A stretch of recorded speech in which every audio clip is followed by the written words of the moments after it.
Yo, what is going on, guys? Welcome back to another video. So as you can see, I'm in a different location, but if you've been subscribed to me for over like 7 weeks, you know that this is the home studio. This is the home base. I'm back in New Jersey. I was in Miami for 7 weeks, had a very fun summer, but it is time to lock in now that we're just a month out from the NHL season. So without further ado, let's get into today's video. And when looking at it previously, like last week, I made a video listing every single team's potential breakout player. Today, I wanted to give out every single team's X factor. What do I mean by an X factor? I mean, maybe not a top of the lineup guy that we expect that is consistently a stud. Oh, I'm looking at a guy that is maybe a little bit inconsistent, that really needs to bring it to his team in order for them to succeed. It might be a guy that's a veteran that's been inconsistent. It might be a player that's entering their third year that had a very good rookie season that maybe came back a little bit down during their sophomore season. I even have a couple rookies on this that I think are going to be massive to their teams. Also, I'm adding this now. I forgot to say it during the video. No goalies in this list when looking at it. If you don't have like a bona fide top 10 starter,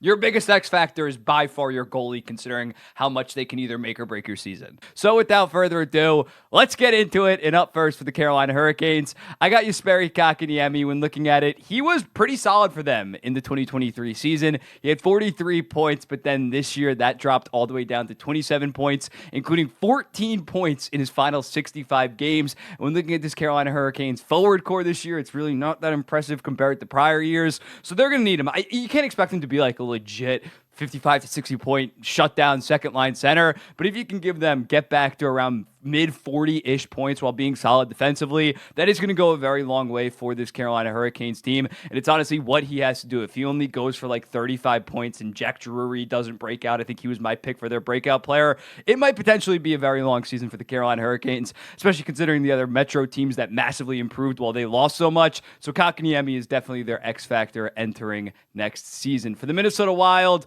I'm going to go with the second-year player in Marco Rossi. There weren't a ton of great options for Minnesota, but I think Marco Rossi taking that next step after a very solid rookie year with 21 goals, 19 assists for 40 points, him getting to that 30 and 30 level that I think is perfectly realistic next season. He's going to be playing within the top six. He's probably going to play with one, maybe two of Kaprizov, Zuccarello, and Boldy. So Marco Rossi got to take that next step. Most of the key pieces on Minnesota, I can rely on them to have a very good season consistent to what they've done in prior years. Marco Rossi is the one wild card that might potentially take that massive next step. The Calgary Flames, it's obviously Jonathan Huberdeau. If he can somehow rekindle not even 2022 magic when he had like 115 points, if he could somehow be a 90-point player, maybe the fans probably don't even want him to return to form at this point considering they're rebuilding, but if he can get back to like 80, 90 points, that could potentially get them out of being a bottom five team. Again, they might not actually want that. The Toronto Maple Leafs, I almost went with Matthew Nyes, considering he's that second-year player that needs to take that next step, especially considering the fact he might be on that first line,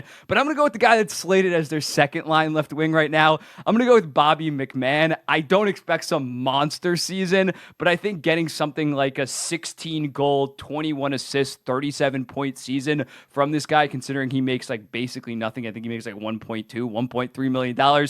And right now he's slotted to play on that second line with William Nylander and with John Tavares. So I think Bobby McMann, not some massive X factor, but him providing some depth scoring would be pretty massive for a Toronto Maple Leafs team that badly needs depth scoring. The Columbus Blue Jackets, Kent Johnson had an up and down year, and like literally up and down. He was up and down from the NHL in the AHL after having a 40-point rookie season. He only had 16 and 42, and the Columbus Blue Jackets forward core is looking pretty shallow, so they're going to need a guy like Kent Johnson to really step up. The Tampa Bay Lightning, Anthony Cirelli is known for being a fantastic defensive center, but after losing a guy like Steven Stamkos, he needs to produce offensively if Tampa wants to be a real threat. I'm not talking like near point per game. I'm not even talking 70 points, but if he can get up to like 55, 60 points next season, I think that's going to go a very long way for a Tampa Bay Lightning team that is pretty shallow out offensively outside of their top four. Their super line they might run out, as well as Brendan Hagel. Cirelli needs to be a solid fifth offensive option on that team while also playing great defense. The Winnipeg Jets,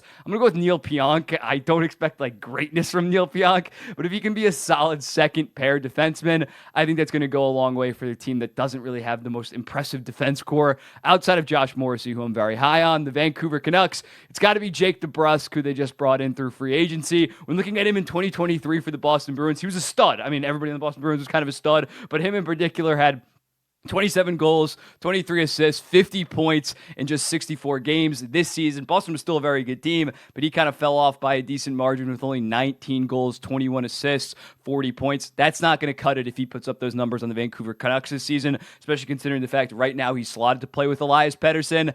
I think realistically, like 25, 30 goals, 60 to 65 points kind of should be the expectation for a guy like Jake DeBrusk heading to the Vancouver Canucks this season, considering he's going to be playing a massive role in that top six. The New Jersey Devils, Brett Pesce, he really needs to shore up that second line right shot defense. When looking at it last year, they're outside of a couple guys in their defense core. It really wasn't that impressive. They brought in Pesce, they brought in Brendan Dillon. Brett Pesce, not only defensively, he needs to be very good for that New Jersey team, but last year offensively, he was really not that good. He had like 11 or 12 points. So he needs to step up and return to form, return to what we saw 2 to 3 years with Brett Pesce, a legit like 35-point, very, very good second line defenseman. That's going to be massive for the New Jersey Devils. The Florida Panthers, Anton Lundell came out of the gates firing with 44 points in 65 games in his rookie year. Looked like their next finished franchise like center level, the guy to succeed Barkov in like a decade, but then only had 35 points, that are 33 points, then 35 this most recent season. He was very good in the playoffs. He needs to take that,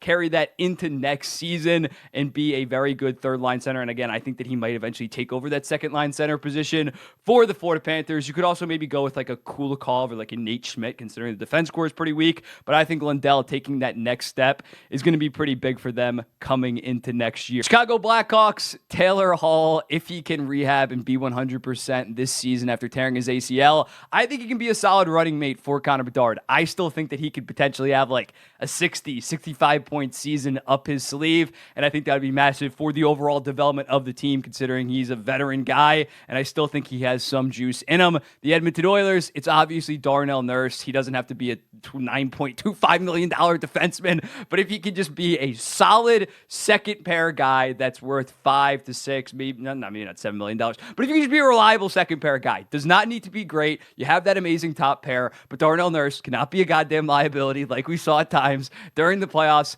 If he's bad, I still think Edmonton's going to make the playoffs regardless, but in terms of like an actual postseason run, that is obviously going to be massive considering the fact against that Florida series, there was some absolute rip your eyeballs out moments with Darnell Nurse. So as a result, he's pretty easily my X factor. You can maybe go with a guy like Jeff Skinner if he bounces back, like he had 82 points a season ago, this year only like in the mid 40s. But I think Darnell Nurse is far more, I'm not worried about the Edmonton Oilers offensive firepower. I'm far more worried about their defensive core heading into this season. Pittsburgh Penguins, Ricard Raquel fell off a decent amount this season, only had 15 goals, 22 assists for 37 points after having a very solid 28 goals, 32 points or 32 assists for 60 points in the 2023 season. He needs to be around like 25 goals, 25 and 25 season at the bare minimum, especially considering he has some term left at a decent cap hit. And when looking at that Pittsburgh top six, the wingers are really not that impressive. So as a result, Raquel needs to bounce back if Pittsburgh is going to have any shot at making the playoffs. The Montreal Canadiens, it's clearly Patrick Laine, considering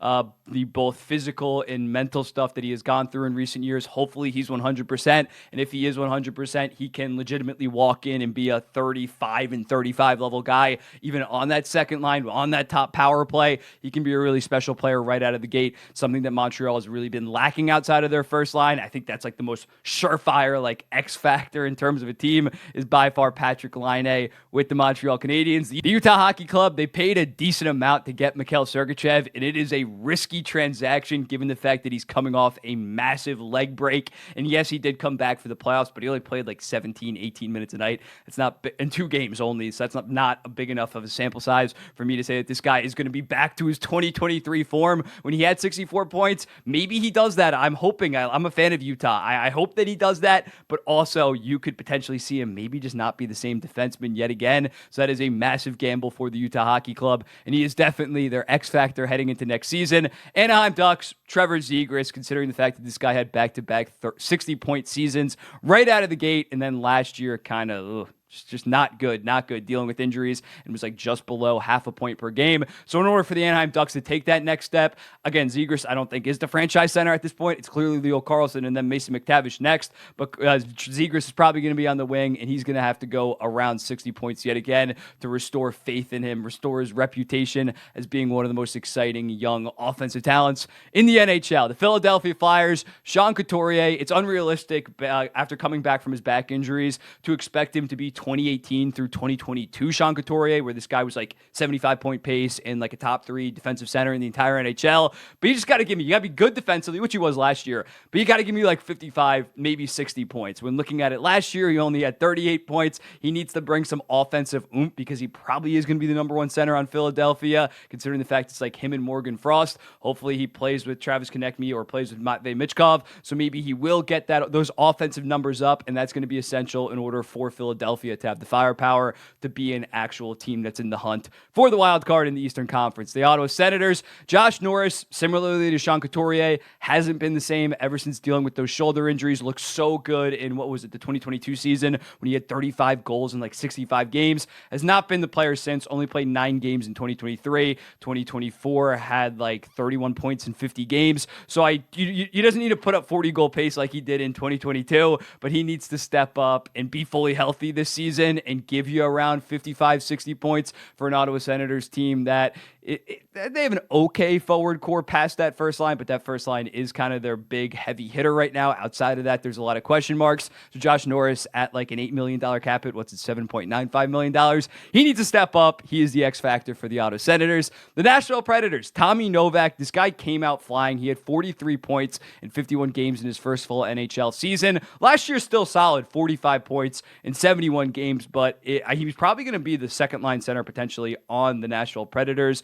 considering the fact Stamkos has been playing more so wing recently. So he's going to have a great opportunity. He's going to be playing with some high-end talent, and as a result, he needs to get back to being around the 60-ish point guy for the Nashville Predators if they want to have any chance at actually contending. Tommy Novak needs to reestablish himself as a stud. The LA Kings, I wasn't really sure who to go with. You go with Quinton Byfield, but he's just on an upward trajectory. I wouldn't say he's like a massive like X factor, considering I think we all agree that he's going to either be the same player or go up. I can't see this guy regressing. But a guy that they brought in this offseason is Warren Fogle. After having 20 goals, 21 assists for the Edmonton Oilers, he was below 30-point pace in prior years. So is he going to bring you solid middle six play, or are you basically just going to burn, what was it, like around $3-ish million? It's going to be pretty big for Warren Fogle to kind of work his way into that LA Kings forward core. For the Washington Capitals, it's clearly Pierre-Luc Dubois, one of the biggest wild card X factors in the NHL. If you get 2023 Winnipeg Jets PLD, 63 points in 73 games, I think you're going to be very happy. Maybe he's not worth $8.5 million, but you can definitely live with that. If you get 40-point LA Kings PLD, it's going to be another disaster, even though Darcy Kemper was also a pretty bad contract. PLD needs to step up in a big way, and especially considering I like Washington's goalie tandem. I really like their defense core. Forward core is kind of shit. I'm not going to lie, unless PLD really steps up and reemerges as a 65 to 75 point kind of guy. And him and Dylan Strome, maybe not legit first line centers, but you have a low end first line center and a high second line center. So you overall have a pretty solid center duo overall. So PLD needs to step up. The Buffalo Sabres, Owen Power had a very good rookie year, 35 points, was playing like 23-30 a night. This most recent year, only 33 points. He needs to take that next step in order for the Buffalo Sabres to actually finally make the playoffs with this goddamn core. I think that he's perfectly capable of doing it, and it's something that has to happen for the Buffalo Sabres. The Dallas Stars, I kind of have like a 2-in-1. It depends on who is the second pair right-handed defenseman, either Ilya Lyubushkin or Matt Dumba, considering they gave both these guys like high $3 million for 2 and 3 years. Someone needs to step up because that Dallas Stars defense core after Heiskanen, Harley, and Lindell, it falls off a cliff. I'm not high on either of these guys, but they're not going to like make or break the team entirely, but that is going to be massive that whoever is in that second pair RHD spot, they need to step up. They can't be shit. They can't be taking dumb penalties. They just need to be reliable defensively. I don't need massive offensive talent. Just hold it down there. Play okay hockey. The Vegas Golden Knights, Victor Olofsson, the underlying numbers are horrible on this guy. I'm just going to straight up say it, but he can shoot the puck. In 3 out of his 5 full NHL seasons, he's hit 20 goals and 40 assists 3 out of 5 times. So he's going to be playing with some solid center talent, whether it's Eichel, Hurdle, or Carlson. If you can get a 20 and 20 goal season out of Olofsson while you're not paying him basically anything, that's going to be very big for the Vegas Golden Knights, considering all the forward talent that they lost this offseason. They're going to need to find these bargain bin kind of guys like Olofsson. The New York Rangers, Philip Hedl, only 10 games last year in 2023. He was massive for them on that third line with Lafreniere, with Capo Caco. He needs to return to that 22 goal, 23 assist, 45-point guy, and that would be very big for the New York Rangers. The Detroit Red Wings, I have a rookie here as my X factor. It's Simon Edvinsson. When looking at Edvinsson, he's gonna have to. It's kind of unfair. He's gonna have to walk in and play kind of big minutes, considering how shit Detroit's defense core is. So I think that he's probably gonna play like 21 minutes a night and be a reliable second pair guy, or else Detroit is gonna concede a shit ton of goals and will miss the playoffs by a decent amount. The St. Louis Blues, Nick Leddy, after Torrey Krug was announced out, he's gonna be massive, especially on that left side, considering they only have Philip Broberg and Scott Perunovich. Last year, this kind of shocked me. Leddy played 22 minutes and 22 seconds a night. So yeah, he's going to be their top pair guy. He did have 28 points. So if the St. Louis Blues, I don't like their defense score, but if Leddy can have a solid season, maybe they can make it work, and that goalie tandem can kind of carry yet again. The Seattle Kraken, it's got to be Matty Beniers. After a 57-point rookie year, he was looking like their future franchise guy, then went all the way down to 37, just signed a big contract, so he's got to start living up to it. And when looking at this Kraken team, if they have to rely on Chandler Stevenson or Yanni Gourde to be their legit number one center, they're not sniffing the goddamn playoffs. Matty Beniers needs to get back to at least 57 goddamn points, probably 60, probably 65 more so. Matty Beniers needs to step up in a big way offensively. He's very good defensively, but needs to be a legit number one center for the Seattle Kraken soon. And he's making low-end, like, first-line center money. So step up this year, be a beast. When looking at my New York Islanders, Maxim Soplekov, their KHL signing. He was like the top European guy in the market. Most teams wanted him. I'm not making that up. I'm not gassing him up. He was widely regarded as the number one European guy. He is a 6'4" Russian winger. He had 31 goals in the KHL, which was fourth in the entire KHL. I'm not saying this guy has to walk in and give it. He's not going to be Kirill Kaprizov and walk in and be a superstar. I don't expect even 25 and 25. But if this guy can give you around 20 and 20, considering the fact he's making like $900K and be a solid second line left wing, I think that's going to be very big for the New York Islanders, considering Anders Lee's kind of regressing play. Soplekov is going to have to be very solid for this team, as well as Anthony Duclair. It's kind of both of them on that left side are going to have to be big for this team. The Boston Bruins, Elias Lindholm, no shit here. You gave him big money. He's been sliding recently offensively and defensively, 82 points and 62 points, then 44 points. I need to see if he's playing with David Pastrnak. I need to see like 70 goddamn points. If you're playing with a legit top 8 player in the entire NHL, step up in a big way. For the Colorado Avalanche, I'm going to go with Sam Girard. After entering the player assistance program in late November of 2023, hopefully he can come into this season fully mentally and both physically healthy, battling out his addictions. And when this guy is healthy, he can be a very solid offensive talent. And outside of Makar and Taves for the Colorado Avalanche's defense core, he's going to have to play a pretty big role for them. He played a pretty big role on their cup-winning teams. So as a result, I have Girard as their X factor. And then lastly, I saved the best for last, the San Jose Sharks. I'm going to go with Jake Wallman. We need to see 2023 Jake Wallman for the Detroit Red Wings. If their defense core, it's probably going to be the worst in the NHL regardless, but if their defense core wants to be like in conversations for the second worst in the entire NHL, Jake Wallman needs to really seize the opportunity that he has in San Jose, because he's going to be playing a decent amount. But let me know in the comments. This was a long as shit video. I don't know if you can tell. I'm sweating right now from this. Like the long sleeves and all that. Just went for a run an hour ago. But let me know in the comments. What do you think about this? Who are some other X factors that you would throw in? Who would you swap out? I'll be seeing the next one.